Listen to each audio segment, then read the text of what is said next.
चलिए तो बेटा अब स्टार्ट करेंगे अपना question revaluation of assets and liabilities में। देखो क्वेश्चन देख लो। A B and C are in partnership sharing profits in the ratio 3:2:1 on 28th Feb 2017 C retires from the firm. The balance sheet was on this was as follows. Sundry creditors हैं हमारे पास 1,20,000 के, outstanding expenses 10,000, P&L account 1,50,000 और capital accounts हैं हमारे पास 5 lakh, 3 lakh, 2 lakh, total 10 lakh. Bank है 25,000, debtors हैं 1,65,000, stock है 2,50,000, investment है 3 लाख और फिक्स्ड एसेट्स हैं 5,40,000। एडजस्टमेंट दे रखी है कि goodwill of the firm is valued at 1,50,000 and C sell his share of goodwill to A and B in the ratio 4:1। Stock is revalued at 3 lakh and debtors are revalued at 1,50,000. Outstanding expenses be brought down to 3,000 and investments are sold at a loss of 10%. C is paid in full. Prepare revaluation account, partners capital account and balance sheet. तो चलिए तो सबसे पहले हम अपने तीनों account prepare करेंगे, revaluation account, partners capital account और बैलेंस शीट। तो बेटा सबसे पहले हमें क्या करना होता है, ये जो कैपिटल बैलेंसेज है ना, ये हमें ब्रॉट डाउन करने हैं। किसमें? पार्टनर्स कैपिटल अकाउंट में। तो ये आ जाएंगे by balance BD 5 lakh, 3 lakh and 2 lakh. इसके बाद कोई रिजर्व और P&L है? हाँ, एक P&L अकाउंट है हमारे पास 1,50,000 का, जिसे हमें डिस्ट्रीब्यूट करना है ओल्ड रेशो में 3:2:1 में। 1,50,000 को हम डिस्ट्रीब्यूट करेंगे 3:2:1 में। तो ये आ जाएगा बाय P&L 75,000, 50,000 एंड 25,000। अब इसके बाद देखो कोई रिजर्व है? नहीं, इस तरफ कोई P&L वगैरह कुछ नहीं है। चलिए अब आते हैं एडजस्टमेंट पे।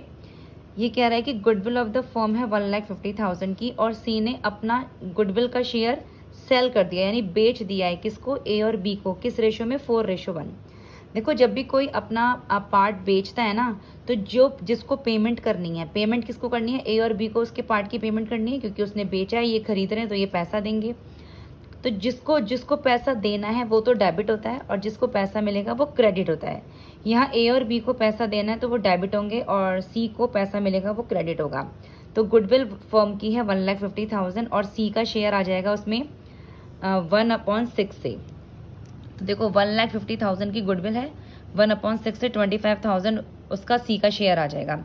इसने बेचा 4:1 में ए और बी को, तो जिसको पैसा देना है वो डेबिट होगा, जिसको मिलेगा वो क्रेडिट होगा।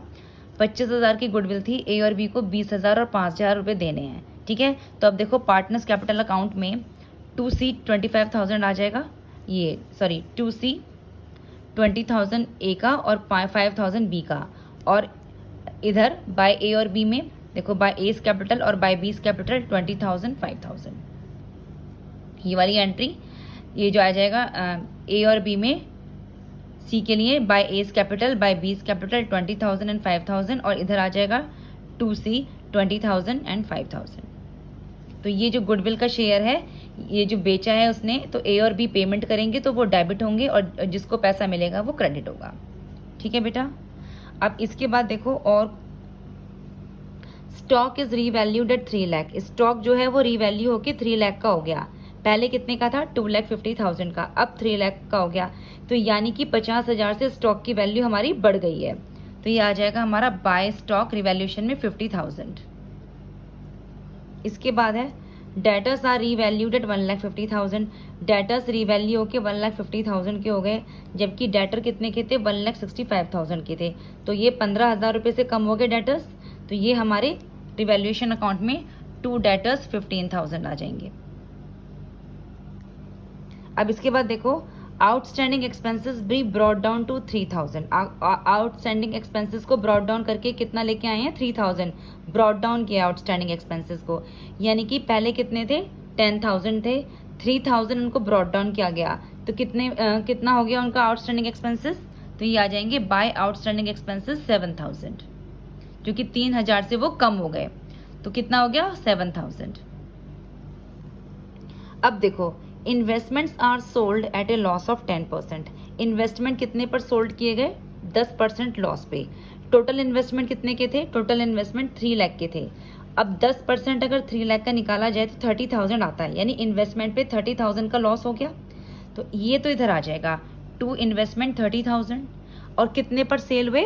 अब 2 लाख में से 30,000 तो लॉस हो गया, यानी 3 लाख में से 30,000 का लॉस हो गया, तो 2,70,000 की इन्वेस्टमेंट बचे, तो वो हमारे सोल्ड हुए हैं और हमारे पास 2,70,000 का कैश आ गया, किसको, इन्वेस्टमेंट को सोल्ड करके।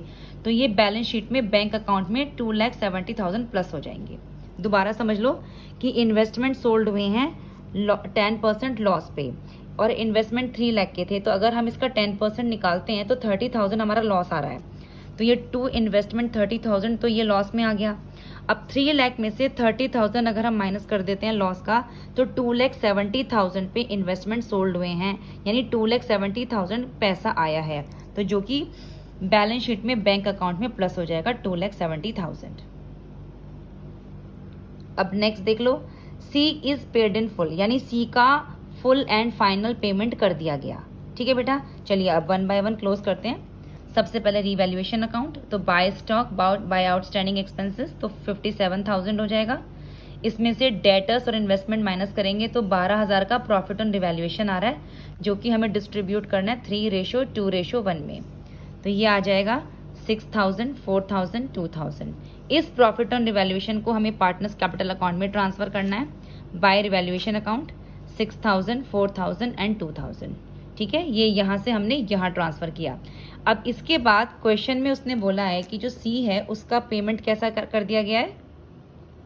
देखो, सी इज पेड इन फुल, सी का पेमेंट फुल कर दिया, मतलब सी को फाइनली पे कर दिया गया है। तो अब देखो, ये हम टोटल करेंगे, ये आ जाएगा 2,52,000, ये हम टोटल करेंगे 3,54,000 और ये टोटल करेंगे 5,81,000। इसमें से सबसे पहले सी को फुल पेमेंट कर दिया गया, तो टू बैंक सीज बैलेंस, मतलब जब भी रिटायरिंग पार्टनर को पेड कर दिया जाता है तो सीधे टू बैंक से एंट्री हो जाएगी 2,52,000, और ये 2,52,000 क्योंकि हम उसका पेमेंट कर चुके हैं तो ये एसेट साइड में बैंक में से माइनस कर दिए जाएंगे 2,52,000, और इस तरीके से सी का सेटलमेंट हो जाएगा। बाकी ये 5,81,000 में से 20,000 माइनस करेंगे तो ए और बी का टू बैलेंस सी डी ही निकालेंगे, और बी का आ जाएगा 3,49,000। ये 5,61,000 और 3,49,000 एज कैपिटल अकाउंट, बीस कैपिटल अकाउंट बैलेंस शीट में ट्रांसफर हो जाएगा। चलिए अब आते हैं बैलेंस शीट पे। सबसे पहले स्टॉक, देखो स्टॉक हमारे रीवैल्यू होके आए थे 3 लाख के, पहले कितने के थे 250 के, तो स्टॉक 3 लाख के हो गए, तो स्टॉक हो गया हमारा 3 लाख। डेटर्स कितने के थे हमारे, डेटर्स थे हमारे 1,65,000 के, और उसके बाद उसमें से 15,000 कि जो डेटर्स थे वो रीवैल्यू होके कम हुए थे। ठीक है, तो ये डेटर्स में से 1,65,000 में से हम 15,000 माइनस करेंगे तो ये आ जाएगा हमारा 1,50,000। बैंक में हमारे पास कैश 25,000 का था, जिसमें हमने इन्वेस्टमेंट किया और सेल करके जो पैसा आया वो प्लस किया, और सी को जो पैसा दे दिया सेटलमेंट कर दिया वो माइनस करा, तो हमारे पास ये वैल्यू हो जाएगी 43,000। इसके अलावा कुछ और बचता है एसेट साइड में, कुछ और नहीं बचता है। अब बचते हैं फिक्स्ड एसेट, उस पर कोई एडजस्टमेंट नहीं थी, तो ये 5,40,000 एज इट इज़ हम यहाँ पे कॉपी कर देंगे।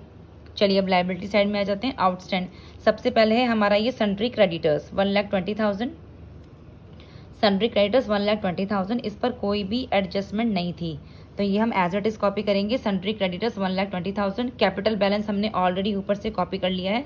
अब इसके बाद है हमारा आउटस्टैंडिंग एक्सपेंसेस 10,000, ठीक है, और आउटस्टैंडिंग एक्सपेंसेस को कम किया गया 3,000 से।